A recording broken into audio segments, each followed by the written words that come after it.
పద్మ వచ్చి తన కూతురు గురించి అడుగుతూ ఉంటే ఇంకా ప్రియా దమయంతి అయితే అసలు తనని ఎవరు రానిచ్చారు అన్నట్టుగా ఇంకా సెక్యూరిటీని పిలిచి తన మెడబెట్టి బయటికి గెంటించాలని చూస్తూ ఉంటుంది. ఇలా మాట్లాడి నా కూతుర్ని ఏదో బాధ పెట్టే ఉంటారు, అందుకే తన ఇంట్లో నుంచి వెళ్ళిపోయింది అని పద్మ అంటూ ఉంటే ఇంకా దమయంతి అయితే నీ కూతురు వెళ్ళిపోలేదు, దుర్గాతో లేచిపోయింది, అదంటే బాగుంటుంది అని ఇంకా ప్రియ ఒక పక్క దమయంతి ఒక పక్క ఇద్దరు రాధ లేచిపోయింది అని ఇదే మాట మాట్లాడుతూ ఉంటారు. ఇంకా తనని మెడబెట్టి బయటికి గెంటేయాలంటే ఇది నా కూతురు అత్తారిల్లు, నేను వెళ్ళడానికి వీల్లేదు అన్నట్టుగా ఇంకా పద్మ కూడా తను వాళ్ళకి ఎదురుగా మాట్లాడుతూ ఉంటుంది. ఇంకా సునంద అయితే వదిన ఎందుకు ఇలా మీరు మాట్లాడతారు, తన కూతురు కనిపించట్లేదని తల్లికి బాధ ఉండదా అంటే ఏంటి సునంద నువ్వు ఇంకా పిచ్చిలో ఉంటున్నావు, తన కూతురు లేచిపోయిందని చెప్తున్నా కానీ మీకెందుకు అర్థం కావట్లేదు అంటే వదిన నువ్వు పదే పదే లేచిపోయింది అని అనొద్దు, నా కోడలు ఎలాంటిదో నాకు తెలుసు, అయినా నీలాంటి వాళ్ళు అన్నంత మాత్రాన నా కోడలు క్యారెక్టరు చెడిపోదు అని నేను చెప్పాను అనేటప్పటికీ మీరు మంచివారిలాగా ఉన్నారు, నా కూతురు విషయంలో ఏం జరిగిందో చెప్పండి అమ్మా అని అన్నట్టుగా ఇంకా పద్మ అయితే సునందని అడుగుతుంది. తెలీదు నాకు, తను ఉదయం నుంచి కనిపించట్లేదు అని చెప్పనని తనైతే అంటాడు. ఇంకా దుర్గా అయితే తనకు గన్ షూట్ పెట్టి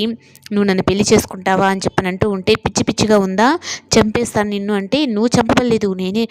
నిన్ను చంపేస్తాను, ఆ తర్వాత నేనే చచ్చిపోతాను అన్నట్టుగా దుర్గా అయితే మాట్లాడుతూ ఉంటాడు. ఇంకా విక్రమ్ చూసిన తర్వాత ఇంకా విక్రమ్ నన్ను కాపాడతాడు అని అనుకొని పెద్ద పెద్దగా విక్రమ్ సార్ అని చెప్పని తను అరుస్తూ ఉంటుంది. అయ్యో రాధా నీకు అర్థం కావట్లేదు, మామూలు బండి అయితే వాళ్ళు ఆపుతారు, అందుకని నేను అంబులెన్స్ని ఏర్పాటు చేసుకున్నాను, అంబులెన్స్కి